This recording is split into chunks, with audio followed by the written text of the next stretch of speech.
Enthusiasts love to talk about trickle-down technology. That's when tech inside a higher-priced product finds its way into its cheaper sibling. And when this happens, budget-minded consumers rejoice. But what about those early adopters? Well, hit that like button, subscribe for your chance to win in our 200,000 subscriber giveaway, and let's just see how good or bad trickle-down technology is for the new Polk Audio Reserve R200 speaker.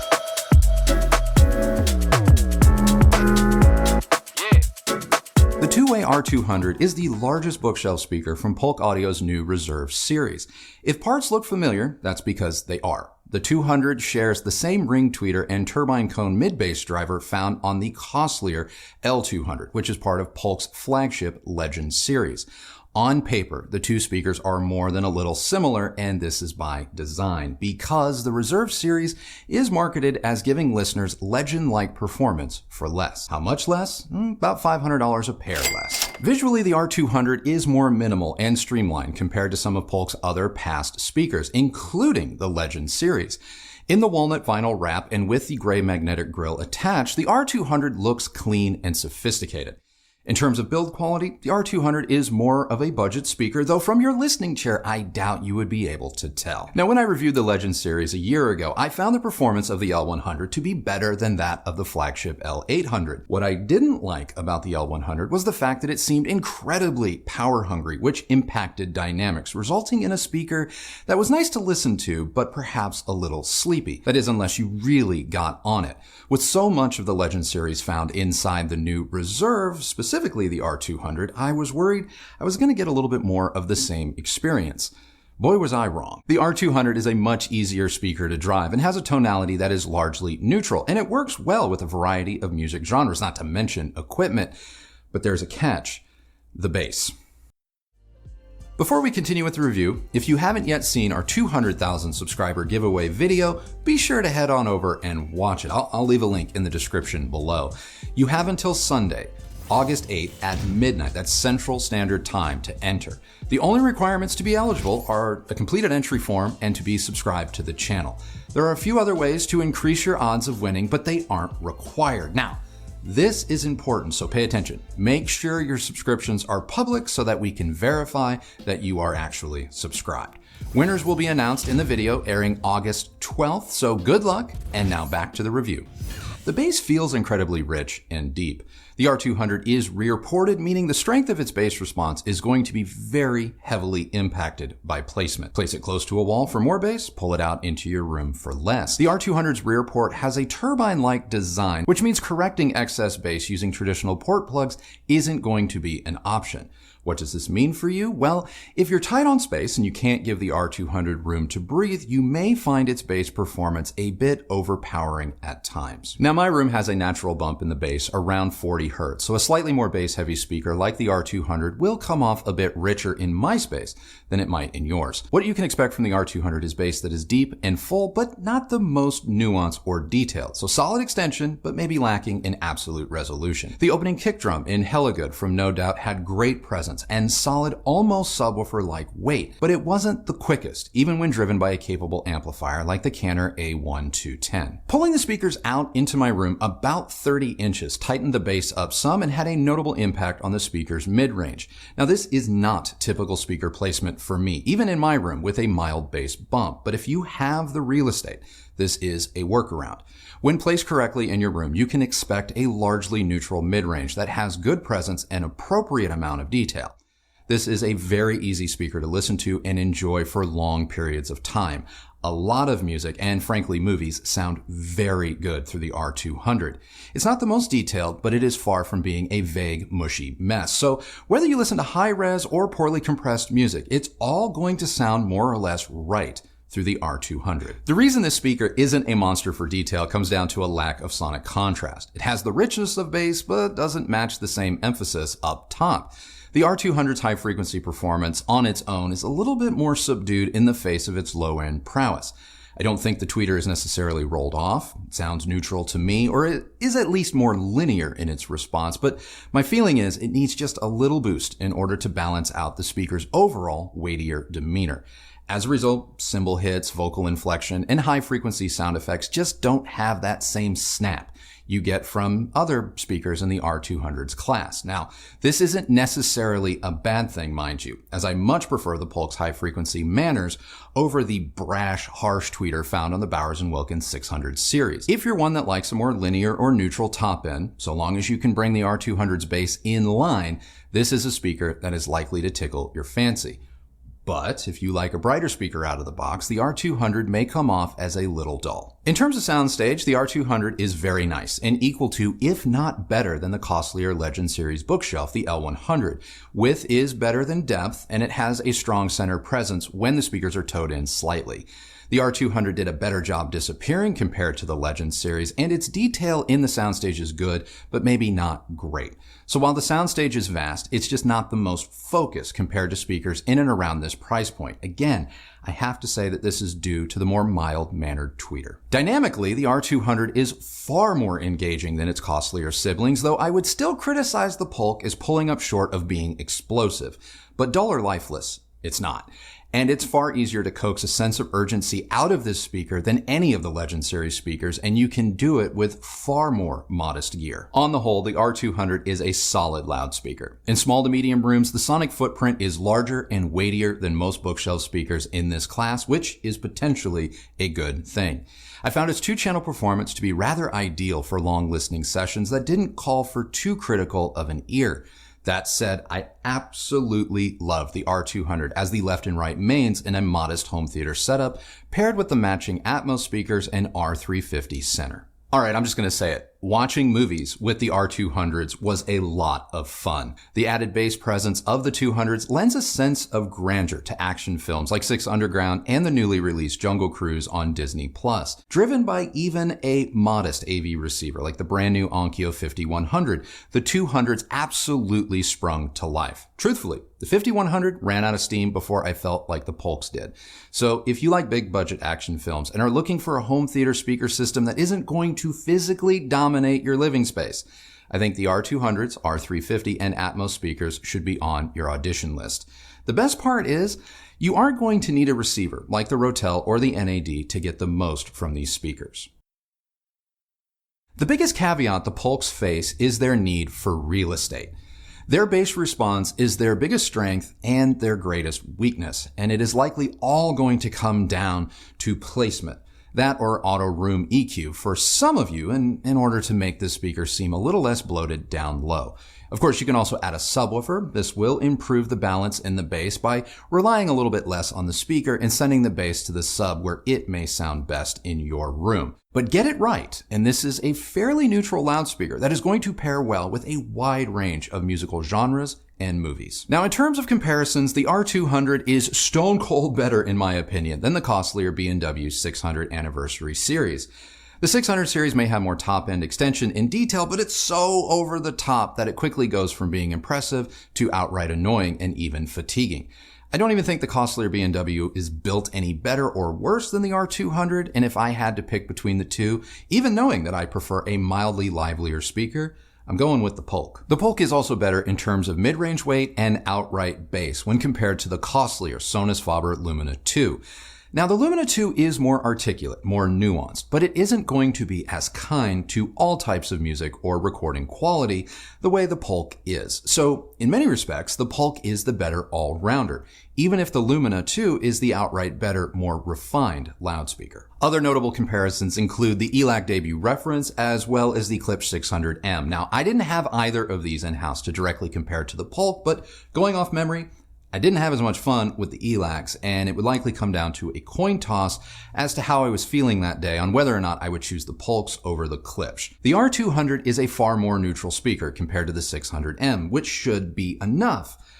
But I know that I tend to fall for that captivating live quality a lot of KLIPSCH speakers have, hence the coin toss. Getting back to trickle-down technology, has Polk done a good thing by packing so much of the Legend Series sound into their new Reserve line? Well, if you're buying your first pair of Polk speakers, the Reserve Series makes way more sense. I'd buy the Reserve Series, more specifically the R200, over the comparable Legend model. But had I just purchased a Legend Series speaker a little over a year ago, I'm not going to lie, I'd be more than a little upset at Polk. Because the Reserve line isn't just a little bit like the Legend Series, it's better. So kudos to Polk for making good sound even more accessible. But how this ultimately plays out for them and their customers who have spent more for their higher end line of speakers, the question really is, will they be willing to spend more again in the future? So that's it. That is my review of the Polk Audio Reserve Series R200 bookshelf loudspeaker. Now it's time to find out what Kristi thought of it. Well, I can tell you that I definitely like these Polk speakers better than any other Polk speakers that I've heard to date. So that really only includes the Legend series. I mean, that's quite a statement. Yeah, so I didn't really care for the L800. Mm-hmm. The L100, I agree with you. I thought was a better speaker than the L800. Yeah. I think that this speaker is better than that. Yeah. I agree with you. Yeah. Yeah, I mean, I think these have a really nice build quality and design, and it makes them feel a lot more expensive than they really are. Mm-hmm. The cone of the driver. The mid-bass? The mid-bass driver or the tweeter? Not the tweeter. Okay, the mid-bass driver. The mid-bass driver. It's not my favorite look. It kind of feels a bit like a tire. But I can see the appeal that it's going to have to a lot of people. Mm-hmm. It's definitely more masculine. Yeah. There's nothing wrong with it. Like, it wouldn't keep me from buying it, I don't think. But I know that there's a lot of people that are probably really digging that look. Mm-hmm. Now, as far as comparables for me, like, hands down, it's like the no-brainer pick when it comes to the B&W 600. Oh, yeah. I mean, it's way better, but to be honest, what speaker isn't? Sorry, that speaker was terrible. But for me, like, I kind of thought that the R200 it's a little bit on the lean side. And lean? Yeah. I don't think it has, it definitely doesn't have the brighter quality that I tend to like in a speaker. Not. Yeah. And like you said, we know that comes down to the tweeter's performance. Mm-hmm. So for me, especially when it comes to just 2-channel music listening, and you didn't really mention these, and maybe you can go into detail as to why, but I would choose the Monitor Audio Bronze 100s over the Polk.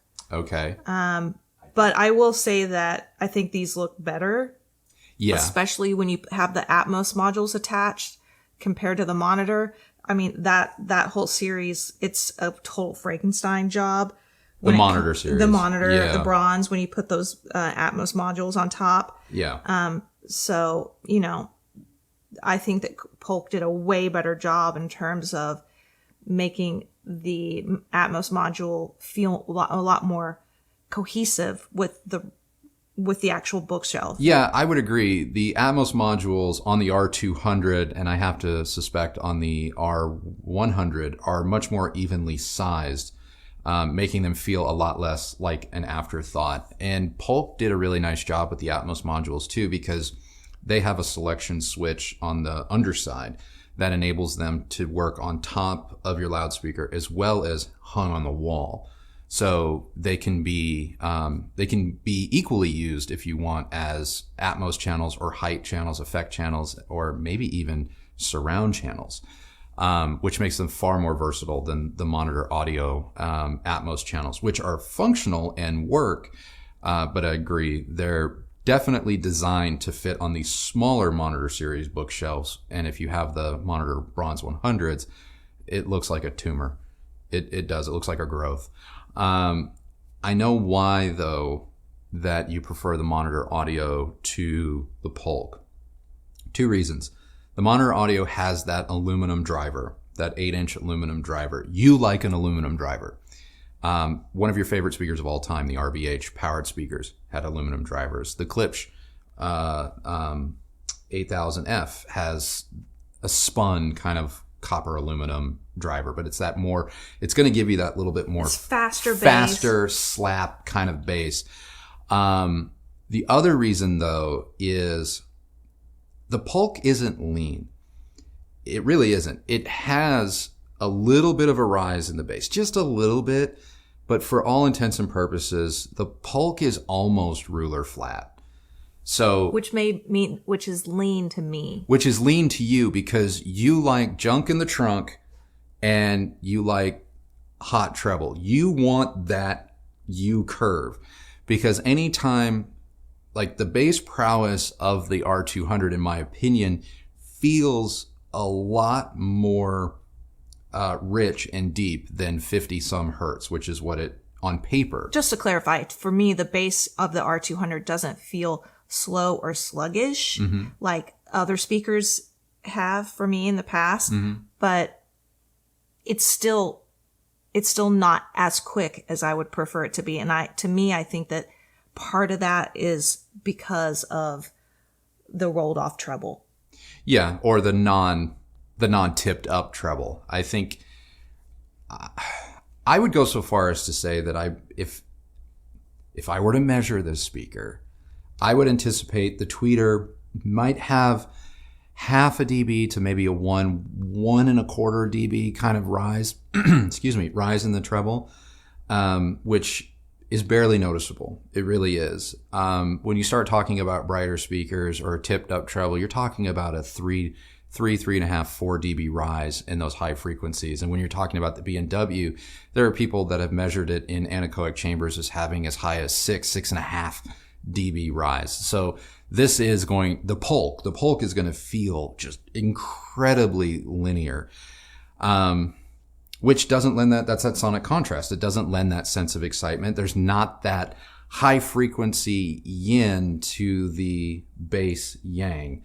So you're not balancing bass boost and treble boost the way some modern speakers do nowadays. You just have something very even keel. In that respect, the R200 is more like, say, the JBL L82, where it is more linear than it is a monitor audio or a 600M or, just about anything nowadays. Moving on, I think for this particular line, for me, their strength was really in the home theater performance. Yes. Watching movies was a lot of fun, but I felt like you really do need to turn up the volume to get the full impact of these speakers. I feel like low volume listening, not great.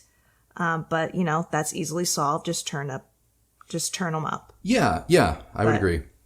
I think there are better speakers that are more articulate when you are listening at lower volumes. There are better options out there. Absolutely. And I think that if you are a bit hard of hearing, you're really going to want to have the center speaker paired with this.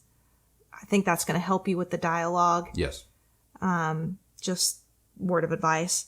Ultimately, I think Polk has made a really, really solid entry point speaker. Okay. As far as the people that bought the Legends being upset, they're never going to admit it, because honestly, when have you ever known an audiophile to admit being wrong? Never.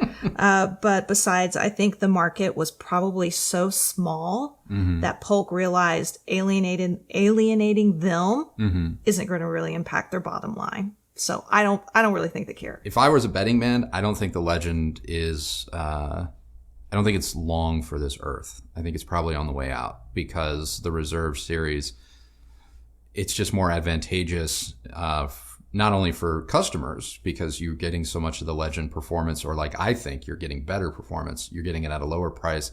It's obviously more advantageous for Polk to mass produce, and they're going to sell way more of them. So it just, I don't know. The Legend series never sat right with me, and the Reserve series makes imminent sense. And I kind of feel like the Reserve series is what they should have released all along. The Legend series just kind of felt like a design exercise that didn't quite work out. And great, nice sounding speakers, the L100 especially, if you had the right amplifier and took some time to, get it to sing a little bit. But the Reserve series is hands down the better speaker. It just is. Yeah, so I agree. Yeah. Anything else? Nope. No? All right.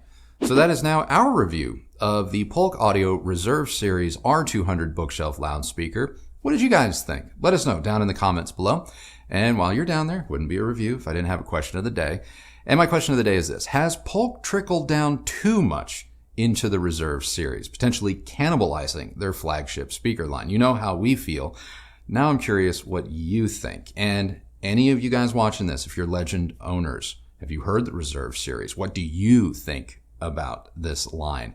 I really want to hear from you. So fire away down in the comments. And if you like this video, please do give it a thumbs up, like, and subscribe. Ring that bell so that you're notified when new videos come out, because you're not going to want to miss the video where we announce the winners of our 200,000 subscriber hi-fi and home theater giveaway. So ring that bell so that you are notified.